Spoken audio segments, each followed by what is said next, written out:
Hello friends, welcome to my YouTube channel DP Educare. दोस्तों, जो application पर SB education जो ऐप है उस पर जो करंट अफेयर्स की पीडीएफ डाली गई है तो उसको आप लोग डाउनलोड नहीं कर पा रहे हैं, ऐसा आपके द्वारा कमेंट किया जा रहा है। ठीक है, तो वो जो टेक्निकल प्रॉब्लम थी वो अब सॉल्व हो गई है। तो उसको पीडीएफ को कैसे डाउनलोड करना है, जो करंट अफेयर्स की 18 से 24 जनवरी की है, ओपन तो हो रही है, आप देख पा रहे हैं, लेकिन आप उसको डाउनलोड करके या प्रिंट आउट नहीं निकाल पा रहे हैं। ठीक है, तो कैसे आप उसका प्रिंट आउट निकाल पाएंगे, कैसे डाउनलोड करेंगे, वो पूरी प्रक्रिया आपको हम बता देते हैं बस 1 मिनट के अंदर। ठीक है, तो ये मैं फ़ोन में आपको दिखाता हूँ। आप एसबी एजुकेशन ऐप को खोलेंगे। ठीक है, आप ये देखिए फ़ोन में ये दिख रहा होगा, आप इस फ़ोन को खोलेंगे, एसबी एजुकेशन एप्लीकेशन खोलेंगे, इस तरह से आपको खुलेगा, आप देख पा रहे हैं। ठीक है, तो यहाँ पर देखिए जो बगल में ये जो 3 डॉट लाइन दिख रहे हैं ना, ये जो 3 लाइनें दिख रही हैं, इस पर आपको क्लिक करना है। तो क्लिक कर देता हूँ। तो यहाँ पर देखिए पहला दूसरा ऑप्शन आ रहा है स्टडी मटेरियल का। ठीक है, तो स्टडी मटेरियल वाले पे आप क्लिक करेंगे, क्लिक कर देता हूँ। अब देखिए ये पीडीएफ खुल करके आ गई है। ठीक है, देख पा रहे हैं, ये पीडीएफ खुल के आ गई है। तो इस पर आप जैसे ही क्लिक करेंगे, ठीक है, तो ये पूछेगा कि आप पीडीएफ में डाउनलोड करना चाहते हैं, तो आपके फ़ोन में पीडीएफ का डाउनलोडर होना चाहिए। ठीक है, और ये आपकी जाकर के फाइल मैनेजर में या माई फाइल्स में स्टोर हो जाएगी। ठीक है, और एक नया फोल्डर बन जाएगा क्लास प्लस के नाम से। ठीक है, तो उसमें आपकी जाकर के सेव हो जाएगी। अगर यहाँ से डाउनलोड नहीं हो पा रही तो यहाँ पर जो आप राइट में 3 डॉट देख रहे हैं, 3 डॉट इस राइट साइड में देख रहे हैं, ये यहाँ पर इस पर क्लिक करते हैं तो यहाँ से ऑप्शन आ रहा है डाउनलोड का। ठीक है, तो डाउनलोड पर जब क्लिक कर देंगे हम तो ये आपके जाके उसमें गैलरी में या फिर फाइल मैनेजर में डाउनलोड हो जाएगी। ठीक है, तो इस तरह से आप इसको डाउनलोड कर सकते हैं, प्रिंट निकाल सकते हैं, कोई समस्या नहीं है। और इस तरह से आपको हर महीने हर वीक करंट अफेयर्स की जो पीडीएफ है वो मिलती रहेगी, उसको आप प्रिंट निकाल सकते हैं, डाउनलोड कर सकते हैं।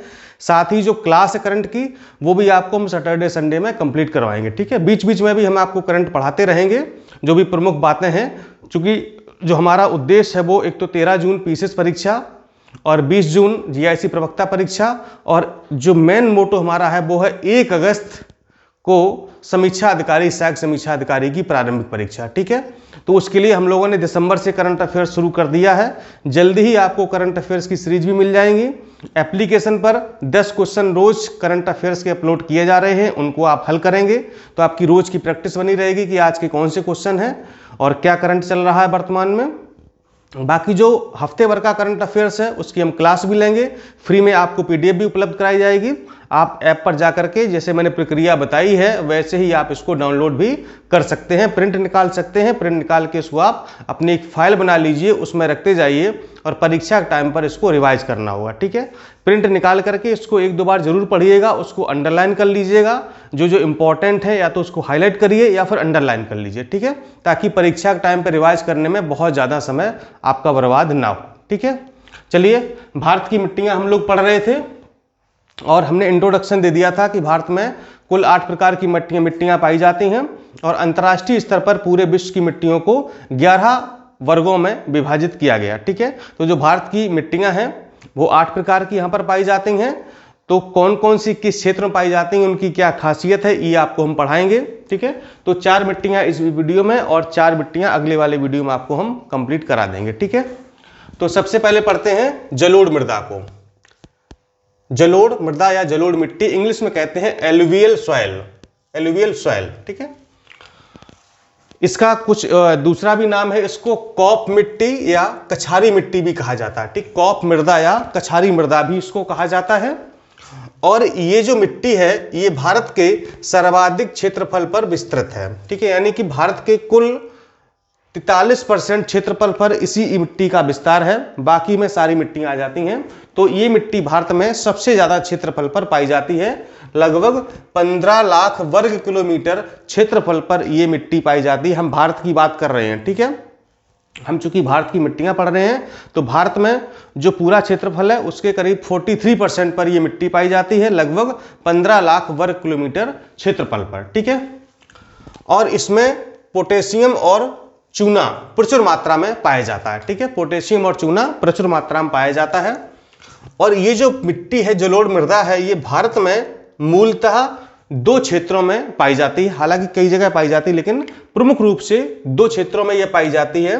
पहला है उत्तर भारत का मैदान, यानी कि सतलज के मैदान से लेकर के, ठीक है, और ब्रह्मपुत्र के मैदान तक, ठीक है। सतलज कहां पर है, यहां पर है, और ब्रह्मपुत्र कहां पर है, यहां पर है, ठीक है। तो सतलज के मैदान से लेकर के जो आपको नोट्स प्रोवाइड करेंगे ना, उसमें पूरा मैप बना होगा, ठीक है, पूरा मैप बना होगा, बाकायदा हमने डिजाइन किया हुआ, हाथ से मैप बनाया है और उसको कलर बनाया हुआ है, डिजाइन किया हुआ है, और सारी मिट्टी दिखाई गई कि कहां पर कौन कौन सी पाई जाती है, ठीक है। तो अभी आप यहां से उसको पढ़िए, इसके बाद नोट्स में जब आप देखेंगे, नोट्स पढ़ेंगे और उसके साथ वीडियो को कंपाइल करेंगे, वीडियो और नोट्स जब आप देखेंगे तो सारी चीजें आपकी क्लियर हो जाएंगी, ठीक है। फिर आपको कुछ भी डाउट नहीं रहेगा और आप तुरंत मैप में देखेंगे, वीडियो देखेंगे, सब आपको क्लियर हो जाएगा, ठीक।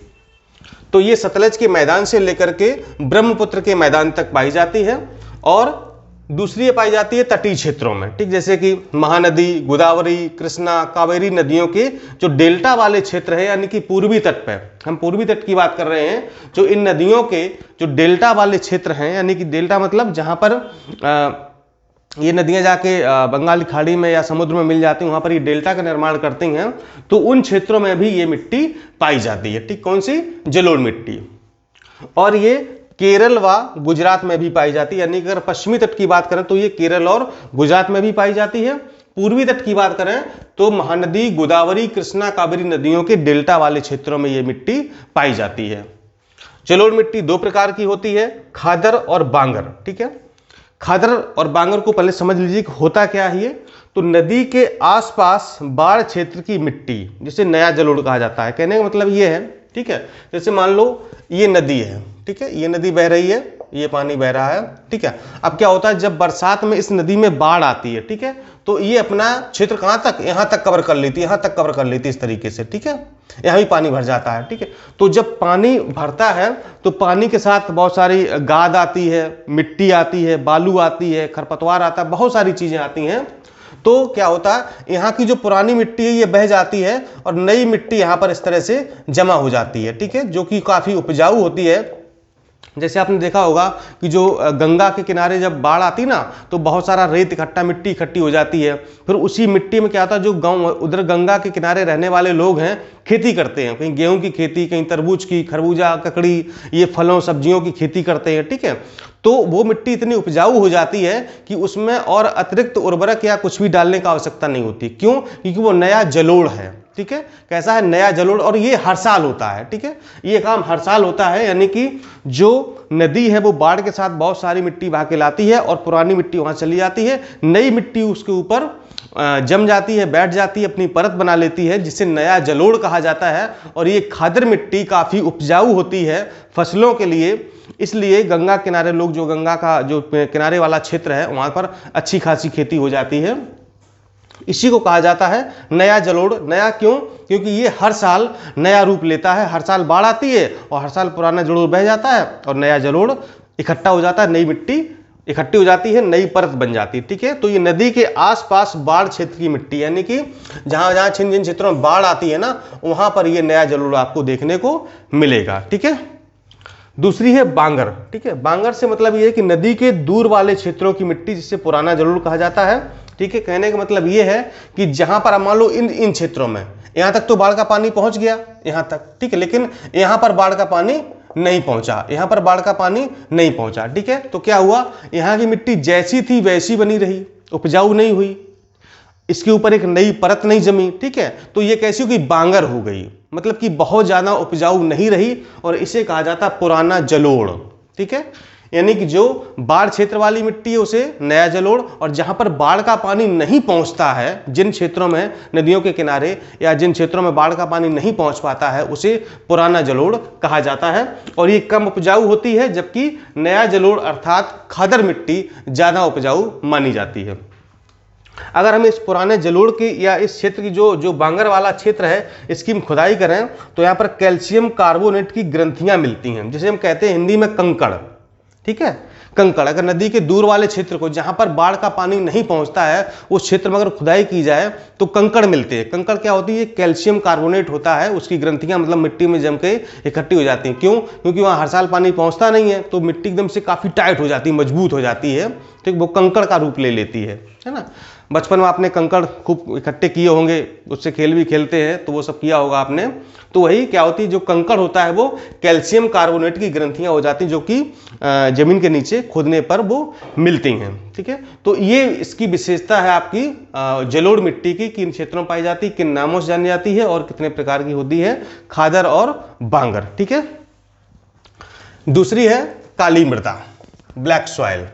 इसको अन्य नाम है इसके कपासी मृदा, लावा मृदा, रेगुर मृदा और करेल मृदा। ठीक है, और ये जो करेल है ना, इसे बुंदेलखंड क्षेत्र में बेसिकली पाई जाती है। उत्तर प्रदेश का जो बुंदेलखंड क्षेत्र है वहां पर इसे करेल के नाम से जाना जाता है, काली मिट्टी को। और अंतर्राष्ट्रीय स्तर पर भी इसका नाम है चेरनोजम, याद भी रखिएगा, चेरनोजम। इसको अंतर्राष्ट्रीय स्तर पर काली मिट्टी को चेरनोजम कहा जाता है। ये कहां पाई जाती है, ये दक्कन पठार और मालवा के क्षेत्र में पाई जाती है। ठीक है, और सर्वाधिक क्षेत्रफल महाराष्ट्र में इसका मिलता है। ठीक है, दक्कन के पठार में और मालवा के क्षेत्रों में ये मिलती है, लेकिन सबसे ज्यादा काली मिट्टी कहां पाई जाती है, महाराष्ट्र में पाई जाती है। ठीक है, अभी और पाई जाती, क्यों पाई जाती है और उसका क्या उपयोग होता है ये भी आपको बताते हैं। और इस मिट्टी की जो जल धारण की क्षमता है वो सबसे ज्यादा होती है, यानी कि ये मिट्टी अपने आप में सबसे ज्यादा जल को एब्जॉर्ब कर लेती है, जल को धारित कर लेती है। और जब गीली हो जाती है तो कैसी होती है, चिपचिपी हो जाती है। आपने देखा भी होगा, जो काली मिट्टी जहां पर धान वान की खेती होती है तो मिट्टी काली होती है, चिपचिपी हो जाती है गीली होने पर। और जब ये सूख जाती है तो इसमें दरारें पड़ जाती हैं। ठीक है, यानी जब सूख जाएगी, अगर पानी नहीं गया, सूख गई तो एकदम जगह जगह फट जाती, दरारें पड़ जाती हैं। और इन्हीं दरारों को कहा जाता है स्वतः जुताई वाली मिट्टी। इन्हीं दरारों की वजह से, यानी कि मतलब एक तरह से जुताई जैसी खेत की हो गई है, तो स्वतः जुताई वाली मिट्टी भी इसी को कहा जाता है। कभी कभी पूछ लिया जाता है कि स्वतः जुताई वाली मिट्टी किसे कहा जाता है, तो वो होती है काली मिट्टी, क्योंकि सूखने पर इसमें पड़ जाती हैं दरारें, जिससे क्या होता है, जिससे खेत जोत दिया गया है ऐसा लगता है। इसका निर्माण कैसे हुआ है, तो ज्वालामुखी लावा के अपक्षयण व अपर्दन से हुआ है। ठीक है, यानी लावा जब फटा है तो उसका अपक्षयन हुआ है, अपर्दन हुआ है, तो उसके निर्माण से, उसके फटने से और जो लावा के फैलने से इस काली मिट्टी का निर्माण हो गया है। क्या क्या इसमें पाया जाता है, मैग्नेटाइट, लोहा, एल्युमिनियम सिलिकेट और ह्यूमस की उपस्थिति के कारण इसका रंग काला होता है। ठीक है, यानी कितनी सारी चीजें इसमें पाई जाती हैं, मैग्नेटाइट, लोहा यानी आयरन, एल्युमिनियम सिलिकेट, ह्यूमस इत्यादि चीजें पाई जाती हैं, इसलिए इस मिट्टी का रंग काला होता है। ये मिट्टी काली मिट्टी के नाम से जानी जाती है। और ये शुष्क कृषि के लिए काफी उपयोगी होती है, जहां पर शुष्क क्षेत्र है तो वहां पर ये काफी उपयोगी है। ध्यान रखिए, कपास का सर्वाधिक क्षेत्र कहां पर है, महाराष्ट्र में। ठीक है, यानी कि महाराष्ट्र में सबसे ज्यादा क्षेत्रफल पर कपास बोया जाता है, लेकिन सबसे ज्यादा उत्पादन देखा जाए तो वो होता है गुजरात में। ठीक है, और कपास के लिए काली मिट्टी बहुत जरूरी होती है, बहुत इंपॉर्टेंट होती है। और कपास की सर्वाधिक जो उत्पादन क्षमता है वो काली मिट्टी में ही होती है, इसलिए महाराष्ट्र में ये मिट्टी सर्वाधिक क्षेत्र पर पाई जाती है। इसीलिए महाराष्ट्र में कपास अधिकतम खेती पर बोया जाता है, सर्वाधिक क्षेत्रफल पर बोया जाता है पूरे भारत की बात करें, लेकिन उत्पादन की दृष्टि से गुजरात प्रथम है। और यानी कि कृषि क्षेत्र के, यानी कि कपास बोए जाने, मतलब कि कितने क्षेत्रफल पर बोया गया है, तो उसमें महाराष्ट्र प्रथम है। ठीक है, याद रखिएगा, ना पता चले आप जो है उत्पादन का पूछा जाए महाराष्ट्र लगा दे। ठीक है, तो उत्पादन में आपका आएगा गुजरात। ठीक है, तीसरी है आपकी लाल मिट्टी। ये लगभग 18% क्षेत्रफल पर पाई जाती है, भारत के कुल क्षेत्रफल के 18% पर ये पाई जाती है। और ये मिट्टी दक्षिण भारत में सर्वाधिक क्षेत्रफल पर पाई जाती है। ठीक है, अपने उत्तर भारत में कम मिलती है, लेकिन साउथ इंडिया में ये ज्यादा मिट्टी मिलती है। लाल रंग क्यों है, क्योंकि लोहे के ऑक्साइड के कारण इसमें लोहे के ऑक्साइड मिले होते हैं, तो इसलिए इसका रंग लाल होता है। ये कम उपजाऊ होती है, लेकिन सिंचाई की अधिक आवश्यकता होगी। ठीक है, यानी कि इसमें सिंचाई ज़्यादा करनी पड़ती है, फसलों का उत्पादन अच्छा करना है, फसलें उगानी है, तो फिर सिंचाई आपको ज़्यादा करनी पड़ेगी। तमिलनाडु, तेलंगाना, आंध्र प्रदेश, छत्तीसगढ़, उड़ीसा, पूर्वी मध्य प्रदेश और झारखंड इत्यादि क्षेत्रों में ये लाल मिट्टी पाई जाती है। ठीक है, और चौथी आपकी है मरुस्थलीय मिट्टी। ठीक है, इसके बाद 4 मिट्टियां और बचेंगी, वो आपको हम अगले वाले वीडियो में कवर करा देंगे। मरुस्थलीय मिट्टी का निर्माण कैसे हुआ है, तो पश्चिमी भारत के शुष्क क्षेत्रों में इसका निर्माण हुआ है। पश्चिम भारत के शुष्क क्षेत्रों में, कहां पर, राजस्थान व आसपास के क्षेत्रों में इस प्रकार की मिट्टी पाई जाती है, मरुस्थलीय मिट्टी। इसका विस्तार कहां तक है, राजस्थान, दक्षिण पंजाब, हरियाणा और गुजरात के कच्छ में भी ये मिट्टी पाई जाती है। शुष्क जलवायु के कारण ये अधिक बाष्पीकृत से बनी है। जो जलवायु शुष्क है, ड्राई है, ठीक, इसलिए उसका जो भूमि का बाष्पीकरण है, जो पानी जो उड़ गया है, बाष्पीकृत हो गया है, इसलिए ये मिट्टी मरुस्थलीय हो गई है। भूमि के लिए बहुत ज़्यादा उपजाऊ नहीं रही है, इसमें बहुत ज़्यादा पोषक तत्व नहीं होते हैं, नमी की मात्रा कम होती है क्योंकि पानी इसका बाष्पीकृत होकर के उड़ गया है, बाष्प बन गया है। सिंचाई व उर्वरकों से इसको उपजाऊ हम बना सकते हैं, यानी सिंचाई के साधन अगर हैं और उर्वरक हम इसमें डाल दें तो फिर ये मिट्टी उपजाऊ बन सकती है। तो जहाँ जहाँ भी इन क्षेत्रों में खेती होती, राजस्थान, पंजाब वगैरह में, तो काफ़ी वहाँ पर सिंचाई के संसाधन उपलब्ध कराने पड़ते हैं, तब जा करके हम फसलों को वहाँ पर उगा सकते हैं। यहाँ पर किसकी खेती कर सकते हैं? सरसों की, ज्वार की, बाजरा की और खाद्यान्न की, ठीक। लेकिन सिंचाई की सुविधा होनी चाहिए, सिंचाई की सुविधा होगी तभी हम इन फसलों की खेती वहाँ पर कर सकते हैं और उत्पादन भी प्राप्त कर सकते हैं, ठीक है। तो ये थी आपकी 4 मिट्टियाँ। इनके जो क्षेत्र हैं वो आपको हम मैप में बताएंगे, जो नोट्स आपको देंगे उसमें पूरा मैप होगा, बाकायदा पूरा समझाया जाएगा। और भी जो इसके बारे में जो विस्तृत चीज़ें हैं, चूंकि हम यहाँ पर तो आपको सिर्फ वही जो इंपॉर्टेंट चीज़ें हैं वही पढ़ा पाते हैं, सारी चीज़ों को यहाँ पर इंक्लूड करना पॉसिबल नहीं होता है, तो नोट्स में आपको हम सारी चीज़ें उपलब्ध करवाएंगे, ठीक है। चलिए मिलते हैं अगले वीडियो में। नमस्कार, धन्यवाद।